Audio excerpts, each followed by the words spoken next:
بسم اللہ الرحمن الرحیم الحمد للہ رب العالمین والصلاة والسلام علی سید المرسلین خاتم النبیین محمد وآلہ وصحبہ اجمعین۔ معزز شرکائے علمہ البیان اور قابل احترام سامعین، سن 5 ہجری کے خاص واقعات آپ کے بیچ پیش کیے جا رہے ہیں۔ سن 5 ہجری اسلام اور اہل اسلام کے لیے بڑی خاص ہجری ہے۔ مزہ تو بھائیو جب ہے کہ آپ سامعین خود سیرت نبوی صلی اللہ علیہ وسلم کے اس چیپٹر کو پڑھیں۔ آپ کا یہ خادم 10-12 منٹ میں آپ کے سامنے کیا پیش کر سکتا ہے؟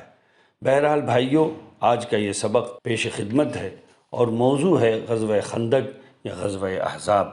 غزوہ خندق یا غزوہ احزاب ماہ شوال 5 ہجری میں پیش آیا۔ یہ ان اہم واقعات و غزوات میں سے ہے جس کے اثرات اسلام اور مسلمانوں کی تاریخ، دعوت اسلامی کے مستقبل، دین حق کے فروغ اور اسلام کی پیش قدمی میں بہت دور رس ثابت ہوئے۔ یہ ایک فیصلہ کن لڑائی تھی اور اسی سخت آزمائش جس کا تجربہ مسلمانوں کو اس سے قبل کبھی نہ ہوا۔ خود اللہ تعالیٰ کیا فرماتے ہیں، سنیے۔ جب وہ تمہارے اوپر اور نیچے کی طرف سے تم پر چڑھائے، اور جب آنکھیں پھر گئیں اور دل مارے دہشت کے گلوں تک پہنچ گئے اور تم خدا کی نسبت طرح طرح کے گمان کرنے لگے، وہاں مومن آزمائے گئے اور سخت طور پر ہلائے گئے۔ اس غزوے کا اصل سبب یہود تھے۔ واقعہ اس طرح ہے، بنی نذیر اور بنی وائل کے کچھ لوگ مکہ گئے۔ قریش سے مل کر ان کو رسول اللہ صلی اللہ علیہ وسلم کے خلاف اکسانا چاہا۔ قریش کو اس قسم کی جنگوں کا تجربہ تھا اور وہ بہت پہلے سے اسے بھگتتے ہوئے آئے تھے، اس لیے ان کی ہمت نہ پڑتی تھی۔ لیکن یہودیوں کے وفد نے صورتحال کو بہت سازگار اور خوشنما بنا کر ان کے سامنے پیش کیا اور کہا کہ ہم لوگ سب آپ کے ساتھ ہوں گے اور جب تک اس دین کو جڑ بنیاد سے ختم نہ کر دیں گے دم نہ لیں گے۔ اس بات پر قریش بہت خوش ہوئے، اس لیے کہ قریشیوں کو کاری ضرب لگی ہوئی تھی اور وہ اس کے بعد انہوں نے جوش و مسرت کے ساتھ ان کی دعوت قبول کی اور سب اس پر متحد ہو گئے اور تیاریاں شروع کر دیں۔ وفد وہاں سے چل کر قبیلہ غطفان میں آیا اور ان کو بھی اس جنگ میں شرکت کی دعوت دی۔ ان کے مختلف قبائل میں گھوم پھر کر مدینے پر حملے کا نیا منصوبہ تفصیل کے ساتھ ان کے سامنے پیش کیا اور قریش کی آمادگی سے بھی ان سب کو باخبر کیا۔ یہی نہیں بلکہ غطفان کو انہوں نے ایک بڑے رشوت کی بھی پیشکش کی۔ گویا کہ یہود اس جنگ کے لیے پورے اس خطے میں گھوم گھوم کر مسلمانوں کو صف ہستی سے خدا نخواستہ ختم کرنے کے لیے پوری کوشش صرف کی، بلکہ جہاں ضرورت پڑی وہاں رشوت بھی انہوں نے دی۔ آپ اندازہ لگا سکتے ہیں کہ انہیں اسلام سے کس درجے دشمنی تھی۔ دراصل یہ مغضوب ہونے کی ان کی علامت ہے، اور مغضوب ہونے کی علامت یہی ہے کہ یہ اسلام اور اہل اسلام سے جلتے رہیں گے۔ تعجب ہے ان لوگوں پر جو ان سے دوستی کر رہے ہیں، یا ان مسلمانوں پر تعجب ہے جو یہود کی مسلمانوں سے دوستی کو بنظر استحسان دیکھ رہے ہیں۔ کیا ان کے سامنے قرآن مجید کی یہ آیتیں نہیں؟ اللہ تعالیٰ فرماتا ہے، یا ایھا الذین آمنوا لا تتخذوا اليہود والنصارى اولیاء بعضهم اولیاء بعض ومن یتولہم منکم فانہ منہم ان اللہ لا یہدی القوم الظالمین۔ بہرحال حضرات، ان کوششوں کے نتیجے میں جو یہودیوں نے گھوم گھوم کر عرب قبائل میں اسلام کے خلاف اسکانے کا کیا، ان کوششوں کے نتیجے میں ان کے درمیان ایک فوجی معاہدہ ہو گیا جس کے اہم شرکاء میں قریش، یہود اور غطفان تھے۔ انہوں نے کچھ اور شرائط پر بھی اتفاق کیا، جن میں ایک اہم شرط یہ بھی تھی کہ غطفان اس متحدہ لشکر میں 6000 سپاہوں کے ساتھ حصہ لیں گے، اور اس کے معاوضے میں یہود قبائل غطفان کو خیبر کے باغات کی پورے سال کی فصل دیا کریں گے۔ الغرض قریش نے 4000 جنگجو اس کے لیے اکٹھا کیے اور غطفان نے 6000، کل تعداد 10,000 ہوئی۔ لشکر کا سپہ سالار ابو سفیان مقرر ہوا۔ حکمت مومن کا گم شدہ مال ہے۔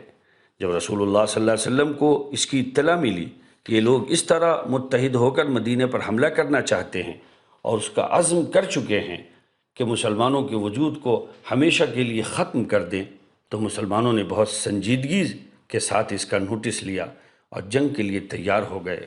انہوں نے مدینے میں قلعہ بند ہو کر مدافعانہ جنگ کو ترجیح دی۔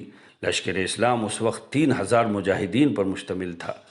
اس موقع پر سیدنا سلمان فارسی رضی اللہ تعالیٰ عنہ نے مدینے کے سامنے خندقیں کھودنے کا مشورہ دیا۔ یہ ایرانیوں کی معروف جنگی حکمت عملی تھی۔ حضرت سلمان نے عرض کیا کہ یا رسول اللہ، ایران میں جب ہم کو گھوڑ سوار لشکر کے حملے کا خطرہ ہوتا تھا، ہم لوگ اس کے مقابلے کے لیے خندقیں کھودتے تھے۔ رسول اللہ صلی اللہ علیہ وسلم نے ان کی یہ رائے پسند فرمائی اور مدینے کے شمال مغرب میں واقع میدان میں خندقیں کھودنے کا حکم فرمایا۔ یہی وہ کھلا حصہ تھا جہاں سے دشمن کو دراندازی کا موقع مل سکتا تھا۔ رسول اللہ صلی اللہ علیہ وسلم نے خندق کھودنے کا کام اپنے اصحاب کرام میں اس طرح تقسیم فرمایا کہ ہر 10 آدمی کے ذمہ 40 ہاتھ پڑا۔ خندق کا طول تقریباً 5000 ہاتھ تھا اور گہرائی 7 ہاتھ سے 10 ہاتھ اور چوڑائی بالعموم 9 سے کچھ اوپر ہوتی تھی۔ مسلمانوں میں ہمدردی اور مساوات کی ایک لہر۔ رسول اللہ صلی اللہ علیہ وسلم نے خندق کھودنے میں مسلمانوں کے ساتھ بنفس نفیس شریک ہوئے۔ آپ نے مل کر پوری ہمت اور استقامت کے ساتھ یہ کام انجام دیا۔ سردی بہت سخت تھی، غذا ان کو اتنی ملتی تھی کہ بس جسم و جان کا رشتہ قائم رہے، کبھی وہ بھی نہ ملتی تھی۔ حضرت ابو طلحہ کہتے ہیں کہ ہم نے رسول اللہ صلی اللہ علیہ وسلم سے بھوک کی شکایت کی اور اپنا پیٹ کھول کر دکھایا جس پر ایک پتھر بندھا ہوا تھا۔ یہ دیکھ کر رسول اللہ صلی اللہ علیہ وسلم نے اپنے شکم مبارک سے کپڑا ہٹایا اور ہم نے دیکھا کہ اس میں 2 پتھر بندھے ہوئے ہیں۔ اس کے باوجود سب خوش و خرم تھے، اللہ تعالیٰ کا شکر ادا کرتے تھے، رجز پڑھتے تھے جس سے ان کے حوصلے بڑھتے تھے اور اس کے اللہ تعالیٰ کے حمد کے ترانے گاتے تھے۔ ایک حرف شکایت ان کی زبان پر نہ آتا تھا۔ حضرت انس راوی ہیں کہ ایک بار رسول اللہ صلی اللہ علیہ وسلم خندق کے قریب تشریف لائے۔ آپ نے دیکھا کہ مہاجرین اور انصار صبح سویرے سخت ٹھنڈک میں خندق کھودنے میں مصروف ہیں۔ ان کے پاس غلام اور ملازم نہ تھے جو ان کے بجائے یہ کام انجام دیتے۔ آپ نے ان کی سخت محنت اور بھوک کو ملاحظہ فرمایا تو آپ کی زبان مبارک سے یہ الفاظ نکلے، اللہم لا عیش الا عیش الآخرہ فاغفر الانصار والمہاجرہ۔ اے اللہ، زندگی تو دراصل آخرت کی زندگی ہے، پس معاف فرما انصار کو اور مہاجرین کو۔ یہ سن کر اس کے جواب میں انہوں نے کہا، نحن الذین بایعوا محمدا علی الجہاد ما بقینا ابدا۔ ہم وہ ہیں جنہوں نے محمد صلی اللہ علیہ وسلم سے جہاد پر اس وقت تک کے لیے بیعت کی ہے جب تک کہ ہماری جان میں جان ہے۔ وہ بیان کرتے ہیں کہ ایک مٹھی جو کہیں سے مل جاتے تو اس کا ملیدہ بنا لیا جاتا اور اس میں تھوڑی سی چربی شامل کر لی جاتی، حالانکہ اس کا ذائقہ اور بو سب میں فرق آ چکا ہوتا۔ تنگی اور محاصرے کی تاریکی میں اسلامی فتوحات کا نور۔ خندق کی کھدائی میں ایک جگہ ایک بڑی چٹان سامنے آ گئی جس پر کودال کام نہیں کر رہی تھی۔ لوگوں نے رسول اللہ صلی اللہ علیہ وسلم کے پاس جا کر آپ کو اس کی اطلاع کی۔ آپ نے اس کو دیکھا تو خود کودال اٹھائی اور بسم اللہ کہہ کر اس پر ایک ایسی ضرب لگائی کہ اس کا 1/3 حصہ ٹوٹ گیا۔ اس وقت آپ نے فرمایا، اللہ اکبر، مجھے شام کی کنجیاں دی گئیں۔ اس کے بعد دوسرا 1/3 حصہ بھی آپ نے توڑ ڈالا اور ارشاد فرمایا کہ اللہ اکبر، مجھے فارس کی کنجیاں دی گئیں۔ خدا کی قسم، میں مدائن کا سفید محل اپنی آنکھوں سے دیکھ رہا ہوں۔ پھر تیسری بار آپ نے بسم اللہ کہہ کر اس پر ضرب لگائی اور باقی ماندہ پتھر بھی پاش پاش ہو گیا۔ آپ نے فرمایا، اللہ اکبر، مجھے یمن کی کنجیاں دی گئیں۔ خدا کی قسم، میں اس وقت اس جگہ صنعا شہر کے دروازے دیکھ رہا ہوں۔ یہ ارشاد اس وقت ہوا جب مسلمانوں کو اپنے زندہ سلامت رہنے کا بھی یقین نہ تھا۔ ایک طرف بھوک ان کو ہلکا کیے ڈال رہی تھی، دوسری طرف ٹھنڈک جان لیوا ثابت ہو رہی تھی، تیسری طرف دشمن سر پر تھا۔ حضرات، اس غزوے میں رسول اللہ صلی اللہ علیہ وسلم کے کئی معجزات ظاہر ہوئے۔ جب مسلمانوں کو خندق کھودنے میں دشواری ہوتی اور اس طرح کی کوئی چیز رکاوٹ بنتی تو آپ کسی برتن میں پانی طلب فرماتے، اس میں اپنا لعاب دہن دیتے، جو کچھ اللہ تعالیٰ آپ سے کہلاتا آپ دعا فرماتے۔ جب یہ پانی اس پتھر پر چھڑکا جاتا تو وہ ریت کے تودے کی طرح نرم ہو جاتا۔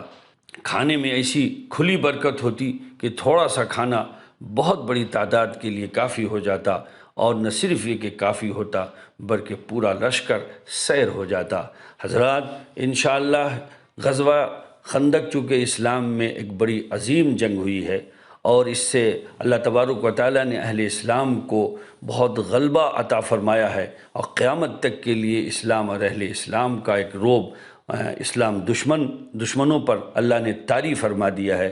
اس لیے انشاءاللہ ہم آئندہ 2-3 درسوں میں یا 2-3 سبقوں میں اس کا احاطہ کریں گے۔ اللہ تعالیٰ سے دعا ہے کہ اللہ تبارک و تعالیٰ ہم سب کی اس کاوش کو، اور آپ حضرات بھی جو اس سلسلے میں کوشش یہ کر رہے ہیں، اس کو قبول فرمائے اور ہم سب کے لیے اس کو بلندی درجات کا ذریعہ بنا دے۔ اللہ تعالیٰ خاتمہ بالایمان اور ایمان والے خاتمے کا اس کو ذریعہ فرما دے۔ اللہ تعالیٰ ہم سب کی دعاؤں کو قبول فرمائے۔ آمین ثم آمین۔ السلام علیکم ورحمۃ اللہ وبرکاتہ۔